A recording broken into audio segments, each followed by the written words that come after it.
हज़रत मूसा अलैहिस्सलातु वस्सलाम ने जब अल्लाह ताला से कलाम किया तो बात करने में बड़ी मिठास थी। मूसा अलैहिस्सलाम ने सोचा जिसकी बात में इतनी मिठास हो उसका दीदार भी कर दूं, लगे हाथ। अल्लाह ताला से क्या कहा, रब्बी अरीनी अंजुर इलैक, अल्लाह मुझे अपना दीदार भी करा दीजिए। बात करने में बड़ा मजा आ रहा है, बड़ी चाशनी, बड़ी शीरी बात है, अल्लाह मुझे अपना दीदार भी करा दीजिए। अल्लाह ताला ने क्या फरमाया, लन तरानी, ये नहीं देख सकते आप। एक पैगंबर में कितनी ताकत होती है, फरमाया 4000 इंसानों के बराबर एक पैगंबर में ताकत होती है। एक नबी में 4000 इंसानों के बराबर ताकत होती है। 40 जन्नतियों की ताकत एक पैगंबर एक नबी के अंदर होती है, और एक जन्नती की ताकत दुनिया के 100 इंसानों के बराबर है। और 40 जन्नती, अब दुनिया के कितने बैठ गए भाई, 4000 इंसान। इतनी ताकत एक पैगंबर के अंदर होती है। अल्लाह ने फरमाया कि आप मुझे देख नहीं सकते, इसरार करने लगे, अल्लाह मुझे आप अपना दीदार करा दे। अल्लाह ने कहा कि सामने जो पहाड़ है इस पर नजरें डालो। अल्लाह ने अपनी तजल्ली थी नूर की उस पहाड़ पर डाली। अल्लाह के नबी अलैहि सलाम फरमाते हैं कि ये जो उंगली है ना, इसका सिर्फ इतना सा नूर और तजल्ली अल्लाह ताला ने उस जो है पहाड़ के ऊपर डाली थी। जब वो पहाड़ पर तजल्ली पड़ी नूर की तो वो पहाड़ रेजा रेजा हो गया। मूसा अलैहि सलाम ने देखा तो बेहोश होकर गिर पड़े। इन दुनिया की आंखों से अल्लाह ताला का दीदार करना नामुमकिन है। इनके अंदर इतनी ताकत नहीं है कि अल्लाह ताला का दीदार कर सके, अल्लाह ताला को देख सके।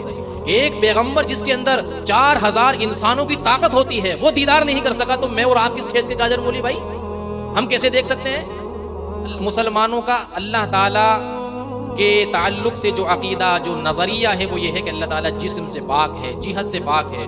लेकिन जिस्म और जिहद से पाक होने के बावजूद अल्लाह ताला हर जगह हर वक्त हाजिर और नाजिर है। ऐनमा तुवल्लू फसम्मा वजहुल्लाह मा यकूनु मिन नजवा सलासतिन इल्ला हुवा राबिउहुम। जब कोई 3 आदमी सरगोशी करने वाले बात करते हैं तो वो ये ना समझे कि 3 है, चौथी उसमें खुदा की जात है। 4 है तो ये ना समझे कि 4 है, बल्कि 5 भी उनके अंदर खुदा की जात है। अल्लाह ताला हर जगह हर वक्त मौजूद है, हाजिर और नाजिर। बहरहाल इनके पास, एथिस्टों के पास, दहरियों के पास, मुल्हिदों के पास जो इनका एक अकली ढकोसला है और अकली मफरूजा जो इन्होंने बनाया हुआ है वो यही है कि भाई हर मौजूद के लिए नजर आना जरूरी है। यानी हम सिर्फ उस चीज को मानेंगे, तस्लीम करेंगे जो चीज हमें हमारी आंखों से नजर आए। अल्लाह ताला चूंकि हमें आंखों से नजर नहीं आता तो ये कहते हैं कि हम नहीं मानते। अकली मफरूजा, अकली ढकोसला है। हालांकि कायनात के अंदर ऐसी चीजें मौजूद हैं कि तमाम दुनिया उनके मौजूद होने को मानती है, लेकिन वो दिखाई नहीं देती और मानती है कि ये चीजें हैं कि अगर मखलूक इतनी बड़ी, इतनी सारी मौजूद होने के बाद नजर ना आए, फिर आप कहते हो कि नहीं ये चीजें हैं, उनके मौजूद होने को तस्लीम करते हो।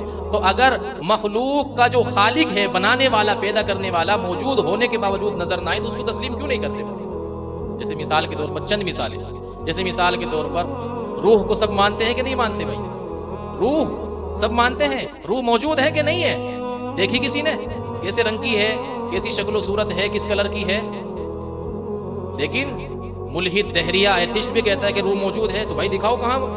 तुम कहते हो कि हर मौजूद के लिए नजर आना जरूरी है, तो फिर बताओ रूह मौजूद है, तुम भी तस्लीम करते हो, दिखाओ किस कलर की है, किस कलर की, किस रंग की है और कैसी इसकी शक्ल सूरत है, दिखाओ।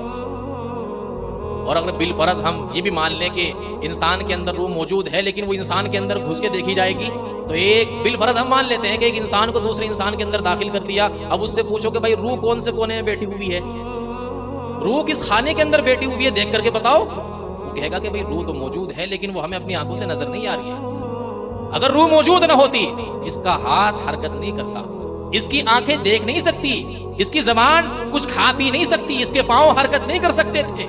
रूह मौजूद है लेकिन नजर नहीं आती, और जो है नजर न आने के बावजूद आप इसको तस्लीम कर रहे हो कि रूह मौजूद है, तो फिर खालिक जो इस कायनात को, रूह को बनाने वाला, अगर वो मौजूद होने के बावजूद नजर न आए तो इसको तस्लीम क्यों नहीं करते कि ये भी खुदा ताला की जात में मौजूद है? तो पता ये चला कि जिम्मेदारियों से, अहकामात से जान छुड़ाने के लिए कि गले में गुलामी का ओक डल जाएगा और पट्टा डल जाएगा, और फिर सारी जिंदगी हमें अपनी ख्वाहिशात के मुताबिक गुजारने के लिए नहीं मिलेगी, बल्कि गले के अंदर अल्लाह और रसूल का पट्टा डल जाएगा कि अब तुम्हें इस तरीके से चलना है, इस तरीके से नहीं चलना, इसलिए उठाया कर खुदा के वजूद का इनकार कर दिया। न रहेगा बांस और न बजेगी। सारी दुनिया मानती है अकल, सबके पास अकल मौजूद है। आजकल तो कोई भी बेअकल नहीं, सबके पास अकलें मौजूद हैं। और जो खुदा के वजूद का इनकार करने वाले हैं, ये कहते हैं हम सबसे बड़े अकलमंद हैं, इसलिए तो हमने खुदा के वजूद का इनकार कर दिया। तुम्हारे पास अकलें हैं? जी बिल्कुल, सबसे ज्यादा अकलमंद होशियार। दिखाओ कहाँ है अकल तुम्हारी, कहाँ है तुम्हारी अकल? कहते जी अकल तो है, सब तस्लीम करते हैं, लेकिन नजर नहीं आती, नजर नहीं आती, मौजूद है। तो भाई जब अकल को मान रहे हो, अकल को पैदा करने वाले को क्यों नहीं मानते?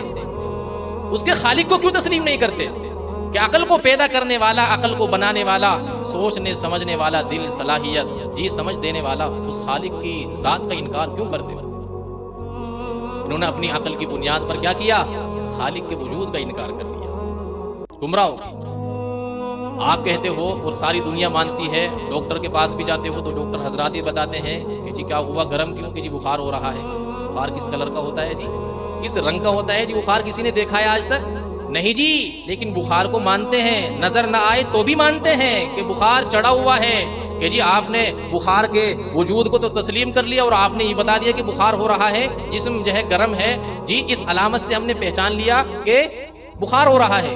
भाई इतनी बड़ी कायनात, इसके अंदर चांद सूरज का निजाम है जी। इंसान अगर सिर्फ अपनी जात पर ही थोड़ा सा तसव्वुर कर ले, गौर कर ले, तदब्बुर कर ले, तो अल्लाह ताला का कभी भी इनकार नहीं कर सकता है। ये जो इंसान का ये 4-5 फीट का जो वजूद है, अगर इसके अंदर इंसान गौर कर ले तो कभी भी इंसान अल्लाह ताला के वजूद का इनकार नहीं कर सकता। बाकी जी बुखार तो हो रहा है, लेकिन हम अपनी आंखों से देख नहीं सकते, लेकिन मानते सब है कि जी बुखार हो रहा है। डॉक्टर के पास जाएंगे कि जी बुखार हो रहा है, यार इतना बुखार है, लेकिन मानते क्यों हो? कि जी डॉक्टर ने कहा है अलामत देख करके। तो भी कायनात के अंदर जो अल्लाह ताला की कुदरत पर, अल्लाह ताला के वजूद पर, इतनी बड़ी कायनात और इसके अंदर ये अशिया, ये चीजें मौजूद हैं, एक एक पत्ता अल्लाह ताला के वजूद की गवाही दे रहा है। एक एक पत्ता, एक एक चीज। आप फलों को देखें, आप फलों को देखें, कुरान करीम ने भी इस बात का जिक्र किया। मुख्तलिफ किस्म के, एक ही किस्म के फल हैं, लेकिन किसी का जायका कैसा है, किसी का जायका कैसा है, किसी का कलर कैसा है, किसी का कलर कैसा। भाई जब चीज एक है तो सबका जायका एक जैसा क्यों नहीं है? चीज एक है तो सबका कलर एक जैसा क्यों नहीं है? मालूम ये हुआ कि एक जात ऐसी मौजूद है जो इनके अंदर तब्दीलियां पैदा कर रही है जी। ये तमाम के तमाम तबीयत के तकाजे से खुद ब खुद नहीं हो रहे हैं, बल्कि इस कायनात को बनाने वाली, इस कायनात का निजाम चलाने वाली मौजूद है। इसी तरीके से हम देखें और जो है आप भी और सब तस्लीम करते हैं, कहते हैं कि जी हवा चल रही है, हर वक्त हर जगह हवा मौजूद है। अगर हवा न चले तो इंसान जिंदा नहीं रह सकता, ऑक्सीजन न हो तो इंसान जिंदा। हवा को देखा है किसी ने? किस कलर की होती है हवा, किस रंग की होती है? कि जी नहीं, लेकिन हमने इस तरह पहचान लिया हवा को कि दरख्त के पत्ते हिल रहे थे। और जब तुमने निशानी से हवा को पहचान लिया, इतनी बड़ी निशानी अल्लाह ताला की जात पर मौजूद है, आपने अल्लाह ताला का इनकार क्यों किया? मालूम ये हुआ कि नफ्स के अंदर शरारत मौजूद है। हम अपने गले के अंदर गुलामी का पट्टा डलवाना नहीं चाहते। हम अल्लाह ताला के अहकामात से जो है जान छुड़ाना चाहते हैं कि अगर हमने पढ़ लिया ला इलाहा इल्लल्लाह, खुदा के वजूद को तस्लीम कर लिया, तो इस दुनिया के अंदर मनमानी नहीं कर सकते। अफला यंजुरून इलल इबिली कैफ खुलिकत, कि इंसान ये ऊंट पर गौर नहीं करता कि ऊंट की किस तरीके से पैदाइश हुई, इतनी लंबी गर्दन, इतनी लंबी लंबी टांगे हैं जी, और हफ्ते हफ्ते भर का जो पानी होता है अपने अंदर स्टोक कर लेता है। तो ये तमाम की तमाम चीजें किसने बनाई और किसने सिखाई उसको? वइला समाई कैफ रुफियत, आसमान को नहीं देखा कि बगैर सुतून के अल्लाह ताला ने कैसे उसको रोक के रखा हुआ, थामे हुए रखा है। वइलल जिबाली कैफ नुसिबत, पहाड़ों को नहीं देखता, इतने ऊंचे ऊंचे जो है आसमान की बुलंदियों से बातें करने वाले। वइलल अर्दी कैफ सुतिहत, जमीन के ऊपर आपने गौर नहीं किया। तो ये तमाम की तमाम चीजें अल्लाह ताला ने कुरान करीम के अंदर बयान फरमाई।